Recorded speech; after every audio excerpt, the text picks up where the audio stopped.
नमस्कार विद्यार्थियों, मैं प्रोफेसर अंगद ओझा आपका मध्य प्रदेश लोक सेवा आयोग के लिए अध्यापन की कक्षा में आपका स्वागत करता हूं। आज मैं आपके साथ एक विशेष विषय के साथ जुड़ने का प्रयास कर रहा हूं। आप सोचेंगे ऐसा कौन सा विषय है? एक ऐसा विषय जो आपके राजपथ के दरवाजे खोलता है। राजपथ अर्थात आपको उच्च प्रशासनिक पदों पर ले जाने के लिए भरपूर सहयोग करता है। उसकी तरफ आप देख वर लो, केवल एक बार देख लो। वो आपको अगर एक बार देख ले वो सब्जेक्ट, उसमें अगर अच्छा स्कोर हो गया तो मुझे नहीं लगता कि कोई बाधा आपको उच्च प्रशासनिक पद प्राप्त करने से रोक पाएगी। मुख्य परीक्षा मध्य प्रदेश की एमपीपीएससी की मुख्य परीक्षा में उसका योगदान जो है, एमपीपीएससी मुख्य परीक्षा में उस प्रश्न पत्र का जो योगदान है वो योगदान प्रत्यक्ष रूप से तो 200 अंकों का है। प्रत्यक्ष रूप से कितने अंकों का है बेटा? 200 अंक। अब आप बड़ा क्यूरोसिटी हो रही होगी, ऐसा कौन सा पेपर है जो हमारे राजपथ तक ले जा रहा है? कुछ नहीं है, सामान्य हिंदी। कौन सा पेपर है बेटा? सामान्य हिंदी। पंचम प्रश्न पत्र आपके पाठ्यक्रम का कौन सा प्रश्न पत्र? पंचम प्रश्न पत्र सामान्य हिंदी। सामान्य हिंदी 200 अंकों का मध्य प्रदेश लोक सेवा आयोग की सिविल सेवा परीक्षा की मुख्य परीक्षा में पूछा जाता है। काय की कौन सी परीक्षा में बेटा? सिविल सेवा परीक्षा। सिविल सेवा परीक्षा की मुख्य परीक्षा में पूछा जाता है। 200 अंक तो इस प्रश्न पत्र के हैं ही हैं, प्लस एक और प्रश्न पत्र होता है, छठवां प्रश्न पत्र, जिसको अपन बोलते हैं निबंध। उस निबंध में भी अगर आपका हिंदी अच्छा है, हिंदी थोड़ा सा आप बढ़िया लिख पाते हैं, अच्छा बोल पाते हैं, समझ पाते हैं, लेखन अच्छा, आपकी ड्राफ्टिंग अच्छी है, तो निबंध में भी आपको अच्छे अंक मिलते हैं। तो इसकी जो सहायता करेगा ये पेपर, वो कौन से में करेगा? बोले षष्ठम प्रश्न पत्र में। बोले षष्ठम प्रश्न पत्र क्या है? बोलो बेटा, निबंध। निबंध में सहायता करेगा। तो 200 अंक तो इसके प्रत्यक्ष रूप से हैं, और 100 अंकों में इसका जो योगदान है बेटा वो क्या है? अप्रत्यक्ष योगदान है। कैसा योगदान है? अप्रत्यक्ष। इनडायरेक्टली 100 अंकों में भी इसका योगदान रहता है सामान्य हिंदी का। हलवा पेपर है। कैसा पेपर है? हलवा। कई अंग्रेजी माध्यम के भी छात्र हैं जो मध्य प्रदेश लोक सेवा आयोग की परीक्षा देते हैं, उनको थोड़ी सी कठिनाई हो सकती है क्योंकि उन्होंने शुरू से कॉन्वेंटेड एजुकेशन पढ़े, लेकिन कठिनाई कुछ नहीं है। थोड़ा सा ही अगर आप 10 से 15 दिन अगर आप मेरे साथ जुड़े रहेंगे, देते रहेंगे, तो इस प्रश्न पत्र में जितने ज्यादा अंक आएंगे, प्लस इसमें जितनी सहायता मिलेगी, आपके राजपथ के दरवाजे क्या होंगे बेटा? खुल जाएंगे। राजपथ अर्थात एसडीएम। क्या? एसडीएम, डिप्टी कलेक्टर, उप पुलिस अधीक्षक जैसे पद आपको प्राप्त हो सकते हैं। और कई मेरे पूर्व वर्षों में कई छात्र जिनके सामान्य हिंदी में और निबंध में अच्छे अंक आए हैं, निश्चित रूप से उनको अच्छे पद मिले हैं, क्योंकि यह ध्यान अपने को कम देना है, और कम ध्यान में अगर अच्छे अंक आ जाएं तो काम ठीक हो सकता है या नहीं हो सकता? बोलो ना भाई, बिल्कुल हो सकता है। अब केवल बातों से तो अंक आएंगे नहीं, सवाल यह है कि हम सामान्य हिंदी में पढ़ें क्या। कई विद्यार्थियों का मत रहता है क्या पढ़ें सर, समझ ही नहीं आता। तमाम तरह की पुस्तकें उपलब्ध हैं, उनमें से क्या पढ़ें हम लोग? तो पहले हम इसके पाठ्यक्रम को समझने की कोशिश करते हैं, और उस पाठ्यक्रम में देखते हैं कि सर्वाधिक महत्वपूर्ण भाग कौन सा है जिस पर ध्यान देने की आवश्यकता है। कुछ भाग ऐसा है जो किताबों से हम कर सकते हैं, कुछ भाग ऐसा है कि जिसमें समझ विकसित करना अत्यंत आवश्यक है। पाठ्यक्रम देखते हैं। पाठ्यक्रम में थोड़ा आंशिक परिवर्तन हुआ है 2019 की मुख्य परीक्षा और 2020 की मुख्य परीक्षा में। इन दोनों प्रश्न पत्रों में उस आंशिक परिवर्तन को भी हम लोग देखने की क्या करेंगे बेटा? प्रयास करेंगे। पाठ्यक्रम क्या है, ध्यान से समझते हैं। पाठ्यक्रम क्या है? क्या पहले हम 2019 के लिए समझने की कोशिश करते हैं। 2019 की मुख्य परीक्षा कई लोग देना चाह रहे हैं, देना नहीं चाह रहे हैं। आयोग जिसको अनुमति दे वही दे पाएगा। प्रारंभिक परीक्षा का रिजल्ट आएगा। इसमें जो सामान्य हिंदी का पाठ्यक्रम है 2019 में, उसको देखते हैं क्या पढ़ना है अपने को सामान्य हिंदी में 200 अंकों में। 2019 के पाठ्यक्रम, 2020 के पाठ्यक्रम में आंशिक परिवर्तन है, उस परिवर्तन को भी हम यहां पर उल्लेखित कर देंगे। हलवा है एकदम। आप लोग बिल्कुल मत समझिए, यही है कि जगत धनीश बराबर जगदीश, क्या और क्या बोलते हैं, जगत धन नाथ बराबर जगन्नाथ, ऐसी संधि पढ़े हैं ना क्लास 8, 9, 10th में सामान्य हिंदी में। तो पहला जो यूनिट है इसका पाठ्यक्रम का 2019 के पाठ्यक्रम में पल्लवन, संधि और समास। पल्लवन करना आना चाहिए, पल्लवन और क्या बेटा, संधि और बोलो क्या, समास। ये सिलेबस आपको पता होना चाहिए, यहां से आपके सवाल आएंगे। पल्लवन करना होगा, किसी भी बात के अर्थ को विस्तार देना होगा, किसी भी युक्ति जो स्टेटमेंट दिया गया है उसको विस्तार करना है, करेंगे हम लोग। संधि, समास, मतलब पल्लवन का मतलब क्या है, दिए गए वाक्यों का व्यापक अर्थ, दिए गए वाक्यों का व्यापक अर्थ बताना है, व्यापक अर्थ। संधि व समास और विराम चिन्हों का अध्ययन करना है, संधि का भी अध्ययन करना है मित्रों, समास का भी अध्ययन करना है, और काय का अध्ययन करना है, बोलो ना भाई, विराम चिन्ह का भी अध्ययन करना है। अल्प विराम कहां लगता है, अर्ध विराम कहां लगता है, पूर्ण विराम कहां लगता है, विस्मयाद बोधक चिन्ह कहां लगता है। अपन तो कहीं भी कुछ भी लगा देते हैं, अर्थ होता है इसका। अगर मैं कोई वाक्य लिखूं, मैं लिखूं, अर्थ का अर्थ निकल जाए, रोको मत जाने दो, ऐसा कई बार सुन। इसका मतलब क्या है, रोको अगर मैंने यहां लगा दिया तो क्या होगा, रोको, स्टॉप, मत जाने दो। और अगर मैंने यही चिन्ह यहां लगा दिया तब बोले रोको मत जाने दो। तो केवल इन चिन्हों से अर्थ का अनर्थ हो जाता है, अर्थ बदल जाते हैं वाक्यों के, इनको हम समझने की। आपके प्रशासनिक, ये जरूरी क्यों है, जब आप प्रशासनिक अधिकारी बन जाएंगे तो कई चीज़ों पे आपको क्या है, लेखन कार्य करना पड़ेगा, शासन को रिपोर्ट बनानी पड़ेगी, प्रतिवेदन बनाने पड़ेंगे। तो उस समय आपकी हिंदी में जो ड्राफ्टिंग है, चूँकि मध्य प्रदेश में हिंदी भाषा है इसलिए हिंदी भाषा का प्रश्न पत्र प्रशासनिक सेवाओं में रखा गया है। बात समझ में आ रहा है। दूसरा जो महत्वपूर्ण पार्ट है वो क्या है, संक्षेपण। संक्षेपण, संक्षेपण, संक्षेपण। कोई पैराग्राफ लिखा है, गद्यांश लिखा है, उस गद्यांश को आप 1/3 में क्रक्स लिखो, उसका सार लिखने की कोशिश करो, यह भी आपको लिखने आता है। तीसरा जो पाठ्यक्रम की चीज है वो क्या है, तीसरा पाठ्यक्रम, बोले प्रारूप लेखन। ये बहुत महत्वपूर्ण है, प्रारूप लेखन। और प्रारूप लेखन कोई आपको 2 लिखने पड़ते हैं, कोई दो प्रारूप आपके आते हैं। प्रारूप मतलब फॉर्मेट जिसको बोलते हैं, कच्चा लेख बोलते हैं। हम लोग पढ़ेंगे प्रारूप को। क्या है कि आप अधिकारी हो तो आपके जो क्लर्क हैं तो आप कहेंगे एक लेटर बना दीजिए मुख्यमंत्री जी को या अपने अधीनस्थ को एक पत्र लिखना है, तो पहले वो कच्चे तरह से पत्र आपको लिख के लाएगा रफ, फिर आप उसमें करेक्ट करेंगे, फिर वो फाइनल ड्राफ्टिंग करके आएगा, फिर आप हस्ताक्षर करके उसको क्या करेंगे, बाहर देंगे। लेकिन लिखना आना चाहिए ना, ये कोई प्रेम पत्र नहीं है। ये पत्र कैसे हैं, ये पत्र विभिन्न शब्दावलियों को, विभिन्न फॉर्मेट को अपने अंदर क्या करते हैं बेटा, समाहित करते हैं। और इनका जरा सा बारीक अंतर है। और आपके पाठ्यक्रम में कौन है, बोले शासकीय और अर्धशासकीय पत्र। प्रारूप लेखन में कौन कौन से बेटा, शासकीय, बहुत ही महत्वपूर्ण पार्ट है, शासकीय और अर्धशासकीय पत्र। अर्धशासकीय पत्र, शासकीय पत्र और अर्धशासकीय पत्र। और कौन सा प्रारूप लेखन है, परिपत्र, सर्कुलर, परिपत्र है। इनमें अंतर समझेंगे। प्रपत्र है, ये आपके पाठ्यक्रम में दिए गए बेटा। परिपत्र है, प्रपत्र है, विज्ञापन है, आदेश है, विज्ञापन है, और क्या है बेटा, आदेश। और बोलो पृष्ठांकन है, पृष्ठांकन, एंडोर्समेंट। अब आप समझेंगे पृष्ठांकन क्या होता है, यही तो समझना है।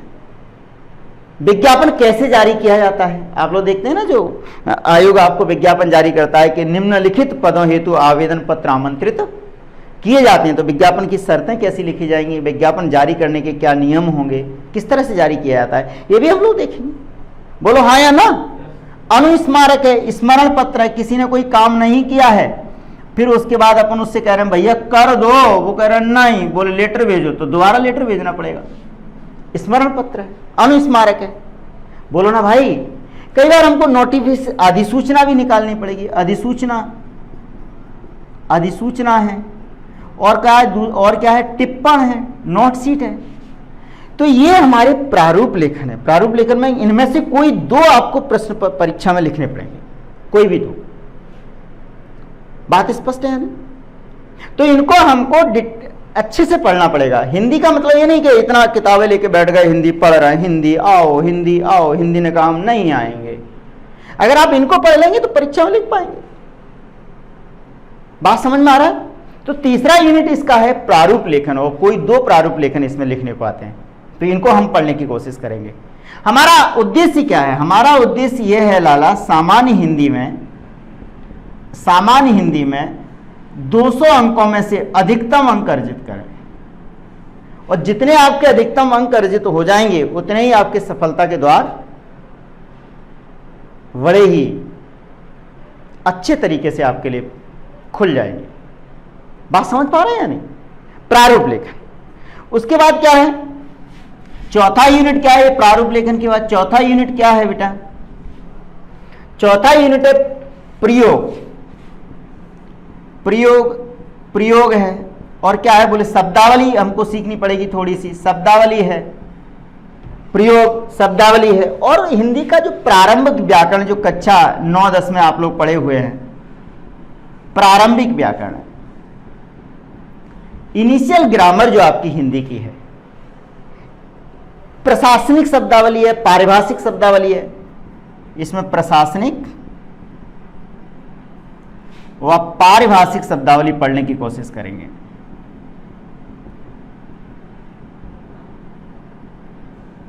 प्रशासनिक व पारिभाषिक शब्दावली, नोटिफिकेशन क्या होता है, मतलब हिंदी में जो शब्द हिंदी भाषा ने अंग्रेजी से स्वीकार कर लिए। समझ रहे हैं ना बात को? शब्दावली, मुहावरे हैं, कहावतें हैं, इनके प्रयोग भी आ जाएंगे। मुहावरे हैं, आप लोग प्रचलन में करते हैं, ये कहावतें हैं। न नौमन तेल होगा न राधा नाचेगी, नाच न जाने आंगन टेढ़ा, आंखों के अंधे नाम नयन सुख। तो इस तरह के इनके अर्थ भी समझेंगे और इनके प्रयोग भी करेंगे। मुहावरे हैं, कहावतें हैं, विलोम शब्द हैं, समानार्थी शब्द हैं। प्रारंभिक व्याकरण बिल्कुल हलवा है। क्या है बोलो? क्यों भैया? समानार्थी शब्द है, विलोम शब्द है, समानार्थी शब्द हैं, तत्सम शब्द हैं, तद्भव शब्द हैं, तत्सम है, तद्भव है, और कौन है? पर्यायवाची है। बोलो ना लाला। तो ये पर्यायवाची शब्द भी पाठ्यक्रम में है। पर्यायवाची आप कहते हैं ना, दिनकर, दिवाकर, भास्कर, रवि, सूर्य, काय के पर्यायवाची हैं? सूर्य के पर्यायवाची। शशि, चांद, राकेश, काय के पर्यायवाची है? बांधो जल निधि, नीर निधि और सिंधु बारिद। रावण ने कहा क्या? बोले राम आ गए। कहां? बोले लंका के पास। बोले आ गए। तो रावण ने क्या कहा? तुलसीदास जी ने क्या लिखा? बांधो जल निधि, नीर निधि, जल निधि समुद्र, नीर निधि और सिंधु समुद्र और वारिद। वारिद अर्थात समुद्र। ये सब समुद्र के क्या हैं? पर्यायवाची हैं। तो इन पर्यायवाची शब्दों को भी क्या करना पड़ेगा? अपने को पढ़ना पड़ेगा, अध्ययन करना पड़ेगा। और कुछ नहीं, हलवा है एमपीपीएससी। 10 शब्दों में से किसी 5 शब्दों के पर्यायवाची लिखने होते हैं। लोग उसमें भी लिख नहीं पाते लाला, लिख नहीं पाते। क्यों? क्योंकि हम इतिहास, भूगोल, फलाना ध्यान देते रहते हैं, सामान्य हिंदी पे ध्यान नहीं देते। ये ऐसा है कि आप जितना इसको समय देंगे, थोड़ा भी अगर समय देंगे, तो आपको रिटर्न गिफ्ट देगा, और रिटर्न गिफ्ट के तौर पर आपको उच्च प्रशासनिक पद प्राप्त होगा। कुछ ऐसे शब्द होते हैं, शब्द युग्म होते हैं, कुछ शब्द युग्म। शब्द युग्म मतलब 2 शब्द एक से होते हैं। अंश, एक का मतलब कंधा, एक का मतलब क्या? उसका हिस्सा, पार्ट। तो इनका अर्थ भी समझना है और उनका प्रयोग करना भी अपने को सीखना है ताकि आपकी भाषा ठीक हो सके। आयोग का उद्देश्य यही है मित्रों कि आपका जो लेखन कार्य है, प्रशासनिक जो लेखन कार्य है, वो इतना बढ़िया हो सके कि उसमें कोई गलतियां ना हो और आपको उनके प्रारूप, उनका फॉर्मेट में, तय फॉर्मेट में, निश्चित फॉर्मेट में आपको लिखना आता हो। क्योंकि आप अधिकारी हैं और आपके जो अधीनस्थ लोग हैं वो तो इतना विस्तृत पाठ्यक्रम पढ़ के सेवा में नहीं आए हैं, वो अन्य परीक्षाएं पास करके आए हैं, लेकिन आप जिस परीक्षा, जिस पद के लिए जा रहे हैं उसके लिए उपयुक्तता यही है कि इस पाठ्यक्रम को ठीक से पढ़ें। सामान्य हिंदी के पाठ्यक्रम में अन्य चीज क्या है, बोला अपठित गद्यांश आता है। अपठित अनसीन पैसेज आप पढ़े होंगे ना, हाई स्कूल में कितना हलवा होता था, एकदम खुश हो जाते थे, बोला आ गया अनसीन आ गया, और अनसीन में से देख के क्या करते थे हम लोग, अर्थ लिखते थे। तो अगला क्या है, अगला पाठ्यक्रम का हिस्सा क्या है बेटा, अपठित गद्यांश। अपठित गद्यांश, अनसीन पैसेज, इसको पढ़िए और उसके आधार पर प्रश्नों का अपने क्या देना है, उत्तर देना है। और साथ ही इसमें क्या है, प्रतिवेदन लिखना, ये बहुत महत्वपूर्ण है, बहुत महत्वपूर्ण है ये प्रतिवेदन। प्रतिवेदन आपको लिखना पड़ेगा। और प्रतिवेदन लिखने के लिए क्या, कितने हैं, बोले प्रशासनिक प्रतिवेदन है, विधि प्रतिवेदन है, पत्रकारिता से संबंधित प्रतिवेदन है। कौन से प्रतिवेदन, प्रशासनिक प्रतिवेदन, प्रशासनिक प्रतिवेदन है, विधि से संबंधित प्रतिवेदन है, और कौन है, बोले पत्रकारिता से संबंधित प्रतिवेदन है, जर्नलिज्म से संबंधित, पत्रकारिता से संबंधित प्रतिवेदन है। और कौन से प्रतिवेदन है, बोले साहित्य व समाज से संबंधित, साहित्यिक कोई गतिविधियां हैं, सामाजिक गतिविधियां हैं, साहित्य व सामाजिक प्रतिवेदन है, साहित्य व सामाजिक प्रतिवेदन है मित्रों, प्रतिवेदन। प्रतिवेदन मतलब आपको किसी घटना का वर्णन देना है अपने उच्च अधिकारी को। कोविड-19 के दौरान आपके जिले में जो कार्यवाही की जा रही है उसका प्रतिवेदन प्रस्तुत करिए। मुख्यमंत्री कह सकते हैं आदरणीय कलेक्टर साहब को। अब कलेक्टर साहब अपने अधीनस्थ एसडीएम को कहेंगे भैया प्रतिवेदन बना दो। अब एसडीएम तो आप है ना, तो आपको ठीक से आना चाहिए या नहीं आना चाहिए। और अखिल भारतीय सेवाओं में ये भाषा की बाध्यता नहीं रहती है। कोई साउथ का है वो हिंदी भाषी क्षेत्रों में तो हिंदी पढ़ता है, उस कैडर की भाषा को प्रशिक्षण के दौरान अध्ययन करने की कोशिश करता है, लेकिन उतनी विस्तृत कमांड की आवश्यकता नहीं होती। लेकिन जो राज्य प्रशासनिक सेवा के लोग होते हैं उस राज्य की भाषा को समझते भी हैं और उसको ठीक से व्याकरणिक अशुद्धियों को भी पहचानते हैं, और उनका जो लेखन कौशल होता है वो भी अच्छा होना चाहिए। होना चाहिए या नहीं होना चाहिए। तो प्रतिवेदन आपको परीक्षा में लिखने को आता है और आपको लिखना ही पड़ेगा। नहीं लिखेंगे तो क्या होगा, बोले कुछ नहीं, अगली बार प्रारंभिक परीक्षा दीजिए, इंटरव्यू तो नहीं दे पाएंगे ना। ये प्रतिवेदन आपको लिखना पड़ेगा। इसके बाद एक और जो हिंदी में जो महत्वपूर्ण पार्ट है सामान्य हिंदी में, जिसमें कई विद्यार्थी कमजोर रहते हैं, जो महत्वपूर्ण पार्ट है इस सामान्य हिंदी का, ये 2019 के पाठ्यक्रम का, 2019 की मुख्य परीक्षा दे रहे हैं कुछ लोग, जो महत्वपूर्ण इसका अंश है, हिस्सा है, वो महत्वपूर्ण क्या है, अंग्रेजी से हिंदी में अनुवाद और हिंदी से अंग्रेजी में अनुवाद। ये आता है अंग्रेजी से कहाँ अनुवाद, बोलो हिंदी में। एक अंग्रेजी में कोई पैराग्राफ दिया जाएगा, इसका अनुवाद आपको कहाँ करना है, ट्रांसलेशन किस में करना है बेटा, हिंदी में करना है। और फिर दूसरा क्या है, बोले हिंदी से कहाँ अनुवाद करना है, बोलो अंग्रेजी में अनुवाद करना है। हिंदी में अगर पैराग्राफ दिया जाएगा तो उसका अनुवाद किस में करना है बेटा, अंग्रेजी में करना है। ऐसा क्यों कि कई आदेश, अब माननीय गृह मंत्रालय की भी गाइडलाइन है अभी कोविड-19 के दौरान, महामारी के दौरान, तो वो अंग्रेजी में प्रसारित होती हैं। अगर आप चैनल पे देखेंगे तो उसको हिंदी करना आना चाहिए या नहीं आना चाहिए, बोलो ना भाई। और अगर कोई हिंदी में जानते हैं और किसी आपको कहीं दूसरी जगह पत्र भेजना है जहां हिंदी भाषा कम समझी जाती है, तो हाँ आपको अंग्रेजी में लिखना पड़ेगा।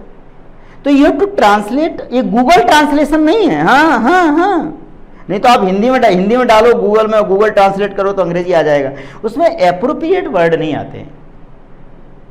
हिंदी में शब्दों का विशेष महत्व है, कौन से शब्द का प्रयोग कहाँ किया जाए, इस बात का हमको ध्यान रखना पड़ेगा, बहुत ज्यादा ध्यान रखना पड़ेगा। समझ रहे हैं, अंग्रेजी में तो एक शब्द है तो उसको यूज हम कर सकते हैं, बट हिंदी में थोड़ा शब्दों का महत्व है। कई बार ऐसे ट्रांसलेशन होते हैं। अब टैबलेट है, टैबलेट क्या है, अपना यंत्र है। अब टैबलेट का हिंदी ट्रांसलेशन गूगल क्या करता है? गोली कंप्यूटर। टैबलेट माने गोली, पैरासीटामोल, गोली कंप्यूटर। अब आप गोली कंप्यूटर लिखिएगा तब आपका अच्छा प्रभाव पड़ने वाला नहीं है, क्योंकि वो तो यंत्र है, आर्टिफिशियल इंटेलिजेंस उसमें काम कर रहा है।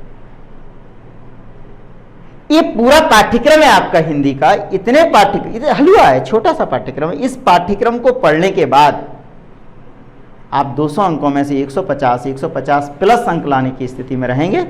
और जब आप 150 प्लस अंक हिंदी में ले आएंगे तो आपको निश्चित रूप से आपको निबंध में भी 100 में से अच्छे अंक प्राप्त होंगे। 2020 की मुख्य परीक्षा में थोड़ा आंशिक परिवर्तन किया गया है पाठ्यक्रम में। परिवर्तन कुछ नहीं है, कोई ज्यादा परिवर्तन है नहीं। 2020 में क्या किया गया है? एक दो पेपर है बेटा, एक सामान्य हिंदी, सामान्य हिंदी 200 अंक, और एक प्रश्न पत्र कौन सा बेटा? निबंध। कितना अंक निबंध बोलो? 100 अंक। अब आपने क्या किया है? 2000 पूरा सिलेबस यही है, सेम का मतलब एक समान सिलेबस है। आपने सामान्य हिंदी में अलंकार जोड़ दिए। क्या जोड़ दिया आपने? अलंकार, उपमा अलंकार, अनुप्रास अलंकार, ये इस तरह के अलंकार आप पढ़े हैं। उदाहरण आपको याद आ रहे होंगे, बहुत ही सिंपल पाठ्यक्रम है। चार चंद्र की चंचल किरणें खेल रही हैं जल थल में, बोलो ना। राम को रूप निहारते जानकी, कंगन के नग की परछाई, याते सवै सुध भूल गई, पग टारत हैं पल टारत नहीं। है ना, ये अलंकारों का प्रयोग। कई रहे करें पता नहीं क्या टारत ये क्या चल रहा है। इन शब्दों का प्रयोग, इन प्रयोग करना है इनका। अलंकार इसमें हमने ऐड कर लिए, तो यहां से अब कुछ माइनस करेंगे, तो माइनस हमने कर दिया प्रारूप लेखन। और प्रारूप लेखन इस पाठ्यक्रम से, इस पेपर से उठा के अपने कहां डाल दिया? बोले, निबंध वाले प्रश्न पत्र में डाल दिया। कुछ नहीं किया है। प्रारूप लेखन अपने क्या कर दिया? यहां से सामान्य हिंदी के प्रश्न पत्र से हटा के अपने कहां डाल दिया? कहां? निबंध वाले में। अब आपको 2 निबंध लिखने पड़ेंगे और एक प्रारूप लेखन। प्रारूप लेखन यहां, बाकी निबंध आपको पहले भी 2 निबंध भी लिखने हैं, आपको 2 निबंध लिखने और एक प्रारूप लेखन कार्य करना है। बात समझ में आ रहा है? तो कुछ नहीं है, आपको पढ़ना वही है। केवल आपने अलंकारों को कहां डाल दिया? बोलो, सामान्य हिंदी में। सामान्य हिंदी के प्रश्न पत्र से 2020 की मुख्य परीक्षा के लिए, जिसका भी प्रारंभ की परीक्षा हुई नहीं है, प्रारूप लेखन आपने कहां डाल दिया है? निबंध के प्रश्न पत्र में। प्रारूप लेखन आपको कोई भी 2 लिखने को आएंगे। आपने पढ़ा शासकीय पत्र, अशासकीय पत्र, परिपत्र, प्रपत्र, अनुस्मारक, प्रस्तांकन, टिप्पण, अधिसूचना वगैरह वगैरह। और इनको हम पढ़ेंगे कि अर्थशासकीय पत्र क्या होते हैं, अर्धशासकीय पत्र क्या होते हैं, इनकी भाषा क्या होती है, क्या चीजें लिख सकते हैं। क्या अब शासकीय पत्र है उसमें ये थोड़ी लिखेंगे, हे कलेक्टर साहब हम बहुत दुखी हैं, ऐसे थोड़ी पत्र शुरू होगा। भगवान की कृपा से हम कुशल मंगल हैं और आशा करते हैं कि आप भी कुशल मंगल होंगे। आगे समाचार ये है कि हम फेल हो गए हैं। फिर क्या कुशल मंगल है? पहले आप अंतर्देशीय पे पत्र ऐसे ही लिखे पाए जाते थे। तो किस पत्र में किस भाषा का प्रयोग करना है, किन शब्दावलियों का प्रयोग करना है, कौन सी बात बतानी है, कौन सी बात नहीं बतानी है, ये सारी चीजें हम लोग पढ़ने की कोशिश करेंगे प्रारूप लेखन में।